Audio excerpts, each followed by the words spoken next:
Ano nga ba ang mga dahilan kung bakit tayo nagkakaroon ng Grand Alumni Homecoming? Una na siguro dyan para magkita-kita, magtipon-tipon at magkakamustahan. At lalong-lalo na para pag-usapan ang mga nakaraan na hanggang ngayon ay hindi pa rin mawawala sa ating isipan. At alam ko guys, lahat tayo ay merong kwentong high school life na hanggang ngayon nandito pa rin sa ating mga isipan. Wait lang guys, tanong ko lang, ano nga ba talaga ang dahilan kung bakit tayo nagkakaroon ng alumni homecoming? Bukod sa nabanggit ko, sige nga, i-comment mo dito sa comment section. At ikaw guys, anong kwentong high school life mo? Sige nga, i-comment mo dito sa comment section. Baka maalala ka ng iyong mga kaklase, kabatchmate, o ng iyong schoolmate na ikaw ay nag-aaral pa noong high school. Anyway guys, sa araw na ito ay gaganapin ang aming 10th Grand Alumni Homecoming. Bale, marami rin pala guys, event ang Buruanga Vocational School Alumni Association. Bali dito lang ako guys nag-join during parade dahil nga busy din tayo. Tingnan nyo nga guys sa nakikita nyo. Medyo kakaunti lang guys ang nag-join sa parade kasi nga hindi naman lahat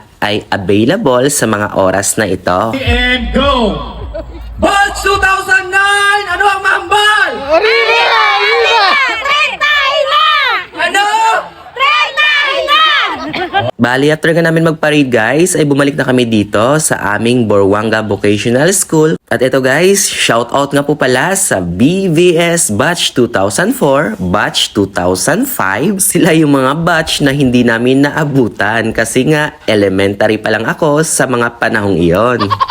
At medyo maaga pa nga guys natapos ang aming parade dahil nga magsisimula pa ang aming programa sa alas 6:30 ng gabi. Bali, inayos lang namin guys ang aming upuan, table at syempre guys ang mga inumin, pagkain na aming ihahain. At pagkatapos nga nun guys ay umupo lang kami dito, nagkwentuhan, nag-asaran na para bang mga high school ulit. Anyway guys, hindi ko naman ipinagyayabang itong school namin ay napakaganda talaga dito ang ambience. Dahil nga guys sa location na ito na nagtatagpo ang dagat at bundok. O sige na nga guys, i-shoutout ko na nga itong mga kabatch ko 2009. Kanina pa ito nagpapa-shoutout eh. At sa mga oras nga ito guys ay nagsimula na ang aming programa. Medyo gabi na nga pero maliwanag pa kasi nga malapit kami sa dagat. At sa mga oras nga ito guys ay unti-unti na rin napupuno ang mga table na mga batch na nagpa-register sa alumni homecoming. At habang nga guys patuloy ang programa, kami naman dito ay nag-prepare na para kumain ng aming hapunan. At syempre guys pagkatapos kumain, alam nyo na yon.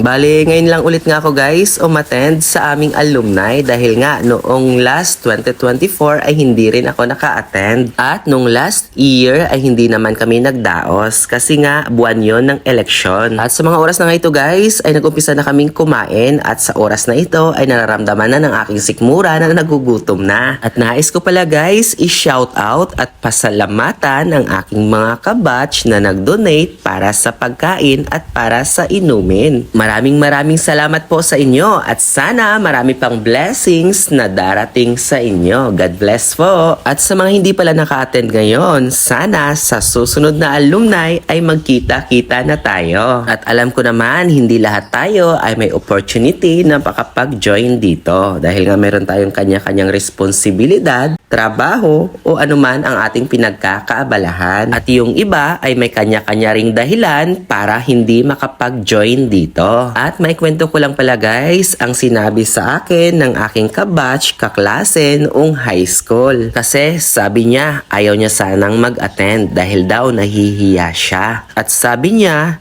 hindi daw siya successful at sana balang araw ay magiging successful din siya. At parang tumatak sa akin ang kanyang sinabi. Sabi ko naman, lahat naman tayo ay may kanya-kanyang daan na tinatahak. At ang sabi ko naman sa kanya, hindi naman tayo pumunta dito para magyabang kung ano ang narating natin sa buhay. Nandito tayo para magkita-kita, magtipon-tipon at syempre para magsaya. Hindi para magyabang kung ano ang narating natin sa buhay. At ang sabi ko pa sa kanya, hindi naman basihan ng pagiging successful ang pagiging mayaman o maraming pera. At para sa akin, may iba-iba tayong uri ng successful. Maaring successful ka nga sa iyong career o successful ka sa pagkakaroon ng masaya at magandang pamilya. At para sa akin, ang pagiging successful ay magkaroon ka ng peace of mind anuman ang iyong sitwasyon sa buhay. Kaya, ang sabi ko kanina bago ko simulan ang aking vlog, ano nga ba talaga ang purpose o dahilan kung bakit ginaganap ang Grand Alumni Homecoming. Kaya ikaw, kung napanood mo itong vlog ko, sana sa susunod ay mag-join ka na. Huwag kang mahiya kung anumang status mo sa buhay. At natawa pa nga ako kagabi guys sa sinabi ng aming kasama dito. Oh, shoutout sa'yo, Ninyo Mark Dumalaog. Sabi niya, kilala lang daw ngayon ang mga kabatch namin ang bawat isa, pero pagdating ng ilang araw, pag nagkasalubong ay hindi nakilala ang bawat isa. Oy, hindi naman po. Pero sa totoo lang guys, meron talagang ganong tao at hindi naman natin mapipilit kung bakit sila ganon. At anyway guys, shoutout nga po pala sa batch 2010. Sila yung katabi namin dito sa table. At anyway guys, sila rin ang aming freshman nung kami ay sophomore. At sila rin ang aming junior nung kami ay senior. O diba, magkapatid kami. At sa batch nga nila guys, ang dami kong tropa dito. Shout out po sa inyo. Iba talaga. Basta taga BBS, the best. Basta galing BBS, galing. O sige guys, dito ko na tatapusin ang aking video. Paalam!